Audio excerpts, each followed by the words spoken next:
শ্রীরামকৃষ্ণদেব মা সারদা স্বামীজি মা সর্বমঙ্গলা পলাশীপাড়া সারদা রামকৃষ্ণ আশ্রম কেদারেশ্বর মহাদেব মা সর্বমঙ্গলা মন্দির পলাশীপাড়া নদিয়া। তব কথামৃতম তপ্ত জীবনম কবিভিড়িতম কলমশাপহম শ্রবণমঙ্গলম শ্রীমদাততম ভুবি গৃণন্তি যে ভুরিদা জনাঃ। অনেকদিন কাজের ব্যস্ততা এবং অন্যান্য অনুষ্ঠান এবং একটু ডাক্তারি বাইরে কোথাও একটু নিমন্ত্রণ রক্ষা অর্থাৎ প্রবচন দিতে যাওয়া, এই জন্যে কথামৃত পাঠ বা আলোচনা প্রায় 4 মাস বন্ধ হয়ে গেছে। অর্থাৎ 5টা ভলিউমে যে কথামৃত তার দ্বিতীয় খণ্ডটা আমাদের পাঠ হয়েছিল, সেটি 92 পর্ব পর্যন্ত হয়েছিল। আজকে 93 পর্ব সম্ভবত। তা এখান থেকে আবার প্রথম পর্ব শুরু হবে, কারণ প্রথম পর্ব আমাদের পাঠ করা হয়নি। তা এখন অখণ্ড পর্ব থেকে আমরা প্রথম পর্ব সেকেন্ড দুটো পাঠে যে উদ্বোধন থেকে বেরিয়েছে, সেখান থেকে আমরা প্রথম পর্বের মানে এই আজকে যে পাঠ হচ্ছে সেটা 93 পর্ব হবে। এটি রামকৃষ্ণ কথামৃতের ফার্স্ট পার্ট। তা প্রথম পরিচ্ছেদ থেকে শুরু করছি। দক্ষিণেশ্বরে ঠাকুর শ্রীরামকৃষ্ণ, প্রথম পরিচ্ছেদ, কালীবাড়ি ও উদ্যান। আপনারা কথামৃত নিত্য শ্রবণ করবেন। একদিন ছাড়া ছাড়া নিত্য পাঠ হলেও একদিন ছাড়া ছাড়া প্রায় ইউটিউবে দেখতে পাবেন। আপনারা নিত্য কথামৃত পাঠ শ্রবণ করবেন। আশা করি ভালো লাগবে। আজ রবিবার, ভক্তদের অবসর হইয়াছে, তাই তাহারা দলে দলে শ্রী শ্রী পরমহংসদেবকে দর্শন করিতে দক্ষিণেশ্বরে কালীবাড়িতে আসিতেছেন। সকলেরই অবারিত দ্বার। যিনি আসিতেছেন ঠাকুর তাহারই সহিত কথা কহিতেছেন। সাধু, পরমহংস, হিন্দু, খ্রিস্টান, ব্রহ্মজ্ঞানী, শাক্ত, বৈষ্ণব, পুরুষ, স্ত্রীলোক সকলেই আসিতেছেন। ধন্য রানী রাসমণি, তোমারই স্বীকৃতি বলে এই সুন্দর দেবালয় প্রতিষ্ঠিত হইয়াছে। আবার সেই সচল প্রতিমা এই মহাপুরুষকে লোকে আসিয়া দর্শন ও পূজা করিতে পাইতেছে। কালীবাড়ির বর্ণনা প্রথমে শুরু করেছেন। এগুলো শুনলে আপনাদের কালীবাড়ির ঘরে বসে বসে কালীবাড়ি দর্শন হয়ে যাবে। চাঁদনী ও দ্বাদশ শিব মন্দির। কালীবাড়িটি কলকাতা হইতে 2.5 ক্রোশ উত্তরে হইবে, ঠিক গঙ্গার উপরে।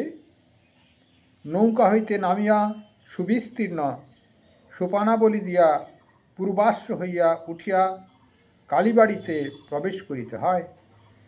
এই ঘাটে পরমহংসদেব স্নান করিতেন। সোপানের পরেই চাঁদনী। সেখানে ঠাকুর বাড়ির চৌকিদারেরা থাকে। তাহাদের খাটিয়া, আম কাঠের সিন্দুক, 2-1টা লোটা সেই চাঁদনীতে মাঝে মাঝে পড়িয়া আছে। পাড়ার বাবুরা যখন গঙ্গা স্নান করিতে আসেন, কেহ কেহ সেই চাঁদনীতে বসিয়া খোশ গল্প করিতে করিতে তেল মাখেন। যে সকল সাধু ফকির, বৈষ্ণব বৈষ্ণবী অতিথিশালার প্রসাদ পাইবেন বলিয়া আসেন, তাহারাও কেহ কেহ ভোগের ঘণ্টা পর্যন্ত এই চাঁদনীতে অপেক্ষা করেন। কখনো কখনো দেখা যায় গৈরিক বস্ত্রধারী ভৈরবী ত্রিশূল হস্তে সেই স্থানে আসিয়া বসিয়া আছেন। তিনিও সময় হইলে অতিথিশালায় যাইবেন। চাঁদনীটি দ্বাদশ শিবমন্দিরের ঠিক মধ্যবর্তী, তন্মধ্যে 6টি মন্দির চাঁদনীর ঠিক উত্তরে আর 6টি চাঁদনীর ঠিক দক্ষিণে। নৌকাযাত্রীরা এই দ্বাদশ মন্দির দূর হইতে দেখিয়া বলিয়া থাকেন, ওই রানী রাসমণির ঠাকুর বাড়ি।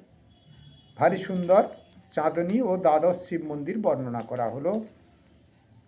এটা যেখানে আমরা স্নান করি সেটাই মেন গেট ছিল।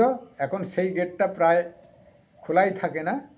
এখন নানা রকম পরীক্ষার ভিতর দিয়ে মন্দিরের ভিতরে প্রবেশ করতে হয়। তাই ওভারব্রিজ, ফ্লাইওভার হয়েছে। ফ্লাইওভার থেকে মূল ফটক, সেই মূল ফটকের থেকে একটু হেঁটে গেলে সামনেই যে গেটটা সেটা দিয়ে আপ ডাউন করানো ব্যবস্থা হয়েছে। অর্থাৎ শ্রীরামকৃষ্ণদেব যেখানে থাকতেন তার পাশের যে গেটটা, সেই গেট দিয়ে এখন আপ ডাউন হয়। ওগুলো সব বন্ধ আছে। তার আগে এটাতেই প্রবেশ পথ ছিল এবং সেই প্রবেশ পথের ওটাই চাঁদনী। তার ডান দিকে শিব মন্দির 6খানা, বাম দিকে শিব মন্দির 6খানা। ঢুকে পড়লেই কালী মন্দিরের অর্থাৎ ভবতারিণী মন্দিরের সামনের এক সাইডে পৌঁছাতে পারবেন। তারপর কি আছে? পাকা উঠোন ও বিষ্ণু ঘর। চাঁদনী ও দ্বাদশ শিব মন্দিরের পূর্ববর্তী স্টক নির্মিত পাকা উঠোন। উঠোনের মাঝখানে সারি সারি 2টি মন্দির। উত্তর দিকে রাধাকান্তের মন্দির, তার ঠিক দক্ষিণে মা কালীর মন্দির। রাধাকান্তের মন্দিরে শ্রী শ্রী রাধাকৃষ্ণ বিগ্রহ পশ্চিমাশ্য। সিঁড়ি দিয়া মন্দিরে উঠিতে হয়। মন্দির তলার মর্মর প্রস্তরাদিবৃত। মন্দিরের সম্মুখস্থ দালানে ঝাড় টাঙানো আছে, এখন ব্যবহার নাই, তাই রক্তবস্ত্রের আবরণী দ্বারা রক্ষিত আছে। একটি দারোয়ান পাহারা দিতেছে। অপরাহ্নে পশ্চিমের রৌদ্রে পাছে ঠাকুরের কষ্ট হয়, তাই ক্যাম্বিসের পর্দার বন্দোবস্ত আছে। দালানের সারি সারি খিলানের ফুকর উহাদের দ্বারা আবৃত হয়। দালানের দক্ষিণ পূর্ব কোণে একটি গঙ্গাজলের জ্বালা আছে, এখনও কিন্তু আছে।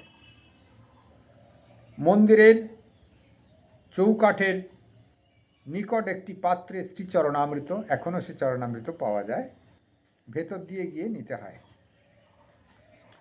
তা ভক্তেরা আসিয়া ঠাকুর প্রণাম করিয়া ওই চরণামৃত লইবেন। মন্দির মধ্যে সিংহাসনারূঢ় শ্রী শ্রী রাধাকৃষ্ণ বিগ্রহ।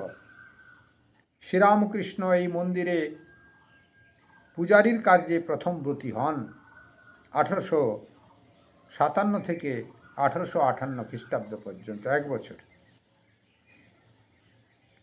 এই মোটামুটি করে পাকা উঠোন আর বিষ্ণু মন্দিরের বর্ণনা হলো। তারপর কি বর্ণনা হবে? মূল বর্ণনা, শ্রী শ্রী ভবতারিণী মা কালীর বর্ণনা হচ্ছে।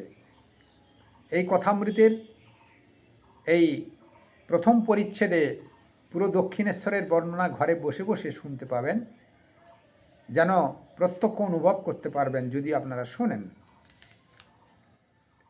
দক্ষিণেশ্বরের মন্দিরের সুন্দর পাষাণময়ী কালী প্রতিমা। মার নাম ভবতারিণী। শ্বেতকৃষ্ণ মর্মর প্রস্তরাবৃত মন্দির তল ও সোপানযুক্ত উচ্চ বেদী। বেদীর উপরে রৌপ্যময় সহস্রদল পদ্ম। তাহার উপর শিব সব হইয়া দক্ষিণাদিকে মস্তক, উত্তর দিকে পা করিয়া পড়িয়া আছেন। শিবের প্রতিকৃতি শ্বেত প্রস্তর নির্মিত। তাহার হৃদয়োপরি বারাণসী চেলি পরিবৃতা, নানা ভরণা অলঙ্কৃতা সেই সুন্দর ত্রিনয়নী শ্যামাকালীর প্রস্তরময়ী মূর্তি, শ্রীপাদপদ্মে নূপুর, গুঞ্জরী পঞ্চম আর পাজেব, চুটকি আর জবা বিল্লপত্র। পাঞ্জেব পশ্চিমের মেয়েরা পরে, পরমহংসদেবের ভারী সাথ, তাই মথুরবাবু পরাইয়াছেন। মার হাতে সোনার বাউটি, তাবিজ ইত্যাদি, অগ্রহাতে বালা, নারকেল ফুল, পইচে বাউটি, মধ্য হাতে তার, তাবিজ ও বাজু, তাবিজের ঝাঁপা দোদুল্যমান, গলদেশে চিক, মুক্তার সাতনর মালা, সোনার 32 নর,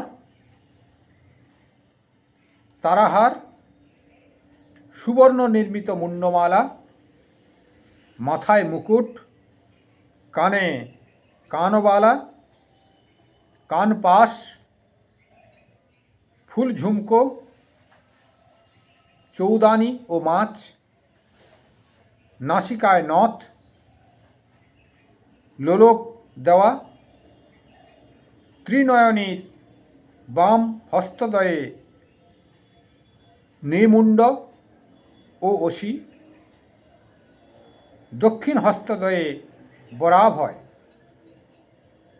কোটি দেশে নরকর মালা, নিমফল ও কোমর পাটা। মন্দির মধ্যে উত্তর পূর্ব কোণে বিচিত্র সজ্জা, মা বিশ্রাম করেন। দেওয়ালের এক পার্শ্বে চামর ঝুলিতেছে।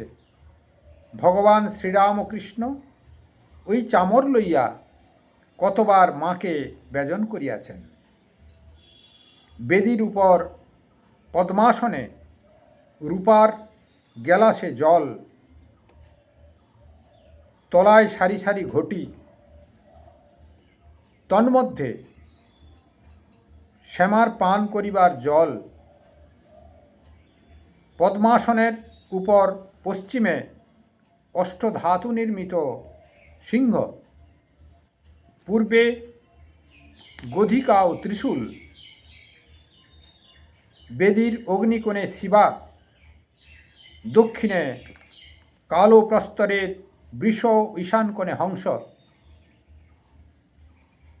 বেদি উঠিবার সোপানে রৌপ্যময় ক্ষুদ্র সিংহাসনোপরি নারায়ণ শিলা।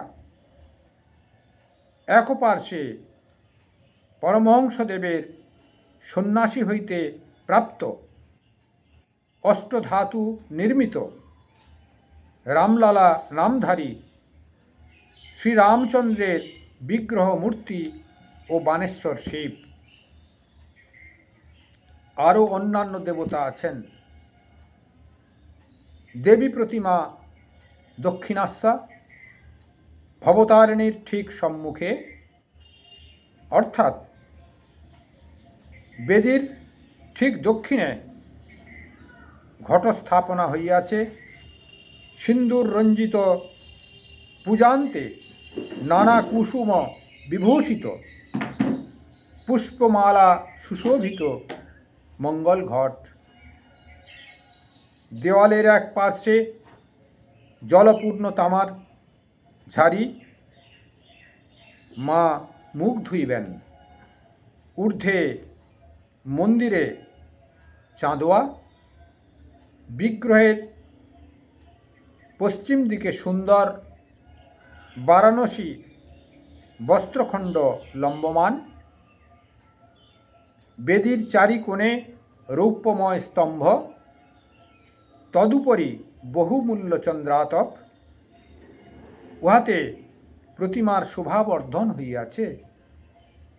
মন্দির দোহারা, দালানটির কয়েকটি ফুকুর সুদৃঢ় কপাট দ্বারা সুরক্ষিত। একটি কপাটের কাছে চৌকিদার বসিয়া আছে। মন্দিরের দ্বারে পঞ্চপাত্রে শ্রীচরণামৃত, মন্দির শীর্ষ নবরত্ন মণ্ডিত, নিচে থাকে চারিটি চূড়া, মধ্যে থাকে চারিটি ও সর্বোপরি একটি চূড়া এখন ভাঙিয়া রইয়াছে। এই মন্দিরে এবং রাধাকান্তের ঘরে পরমহংসদেব পূজা করিয়াছিলেন। ভবতারিণীর ভারী সুন্দর মন্দিরের বর্ণনা হলো। দেখুন, আমি এটি পাঠ করতে গিয়ে আমারও একবার স্মরণ হয়ে যাচ্ছে। আপনারা ওখানে ইউটিউবের মাধ্যমে বা এখানে যারা, তারা এই পাঠের ভিতর দিয়ে দক্ষিণেশ্বর ভবতারিণী মন্দির দর্শন করছেন। এরকম হুবহু বর্ণনা কথামৃতে মাস্টার মশাই ছাড়া আমার মনে হয় কেউ দিতে পারতেন না। আমি তো এতবার দক্ষিণেশ্বরে গেছি, এরকম বর্ণনা করতে পারবো না, আমার বাপের সাধ্য নাই। তো সে শ্রী মহেন্দ্রনাথ অর্থাৎ শ্রীম এটি পেরেছেন। ভারী সুন্দর বর্ণনা, পুঙ্খানুপুঙ্খ। ঘরে বসেই মন্দির সাজানো হয়ে যাচ্ছে, যা দর্শন করেছিলেন তা লেখনীতে তুলে ধরেছেন। এরপরে নাটমন্দির, নাটমন্দিরে কী কী আছে তার বর্ণনা। কালী মন্দিরের সম্মুখে অর্থাৎ দক্ষিণ দিকে সুন্দর সুবিস্তীর্ণ নাটমন্দির। নাটমন্দিরের উপর শ্রী শ্রী মহাদেব ও নন্দী ও ভৃঙ্গি। মার মন্দিরের প্রবেশ করবার পূর্বে ঠাকুর শ্রীরামকৃষ্ণ মহাদেবকে হাতজোড় করিয়া প্রণাম করিতেন, যেন তাহার আজ্ঞা লইয়া মন্দিরে প্রবেশ করিতেছেন। নাটমন্দিরের উত্তর দক্ষিণে স্থাপিত দুই সারি অতি উচ্চ স্তম্ভ, তদুপরি ছাদ। স্তম্ভশ্রেণীর পূর্ব দিকে ও পশ্চিম দিকে নাটমন্দিরের দুই পক্ষ। পূজার সময় মহোৎসবকালে, বিশেষত কালী পুজোর দিন নাটমন্দিরে যাত্রা হয়। এই নাটমন্দিরে রাসমণির জামাতা মথুরবাবু শ্রীরামকৃষ্ণদেবের উপদেশে ধান্যমেরু করিয়াছিলেন। এই নাটমন্দিরেই সর্বসমক্ষে ঠাকুর শ্রীরামকৃষ্ণ ভৈরবী পুজো করিয়াছিলেন। তারপর কি আসছে, একের পর এক আমরা তিনটে পড়লুম। তারপরে ভাঁড়ার ঘর, ভোগঘর ও অতিথিশালা এবং বলিস্থান, এগুলো একটু দেখা যাক কেমন দক্ষিণেশ্বর কালী মন্দিরের বর্ণনা চলছে। চক মিলানো উঠোনের পশ্চিম পার্শ্বে দ্বাদশ শিব মন্দির, আর তিন পার্শ্বে একতলা ঘর। পূর্ব পার্শ্বের ঘরগুলির মধ্যে ভাঁড়ার, লুচি ঘর, বিষ্ণুর ভোগঘর, নৈবেদ্য ঘর, মায়ের ভোগঘর, ঠাকুরদের রান্নাঘর ও অতিথিশালা। সাধু যদি অতিথিশালায় না খান, তা হইলে দপ্তরখানায় খাজাঞ্জির কাছে যাইতে হয়। খাজাঞ্জি ভাণ্ডারটিকে হুকুম দিলে সাধু ভাঁড়ার হইতে সিধা লন। নাটমন্দিরের দক্ষিণে বলিদানের স্থান। বিষ্ণু ঘরের রান্না নিরামিষ। কালীঘরের ভোগের ভিন্ন রন্ধনশালা। রন্ধনশালার সম্মুখে দাসীরা বড় বড় বাটি লইয়া মাছ কুটিতেছে।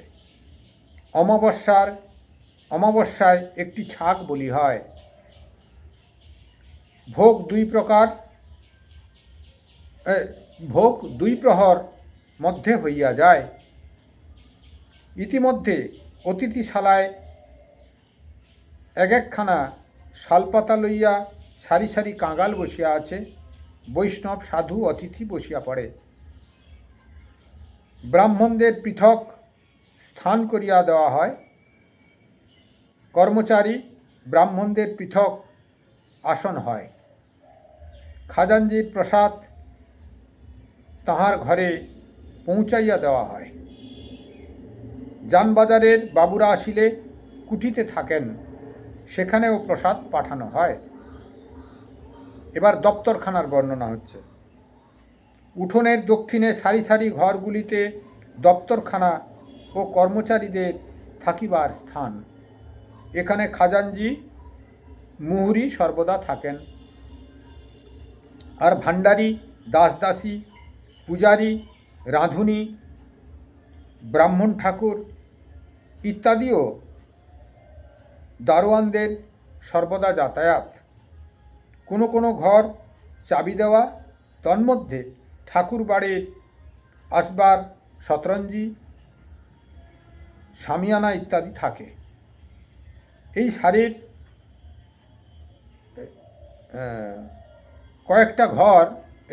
কয়েকটা ঘর পরমহংসদেবের জন্মোৎসব উপলক্ষে ভাড়ার ঘর করা হয়।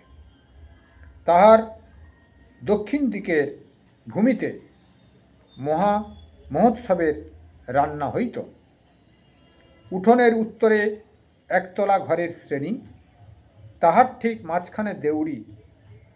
চাঁদনির ন্যায় সেখানেও দারোয়ানেরা পাহারা দিতেছে। উভয় স্থানে প্রবেশ করিবার পূর্বে বাইরে জুতো রাখিয়া যাইতে হইবে।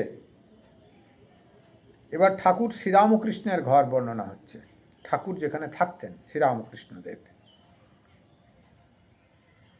উঠোনের ঠিক উত্তর পশ্চিম কোণে, অর্থাৎ দ্বাদশ মন্দিরের ঠিক উত্তরে শ্রী শ্রী পরমহংসদেবের ঘর। ঘরের ঠিক পশ্চিম দিকে অর্ধমণ্ডলাকার একটি বারান্দা। সেই বারান্দায় শ্রীরামকৃষ্ণ পশ্চিমাশ্চ হইয়া গঙ্গা দর্শন করিতেন।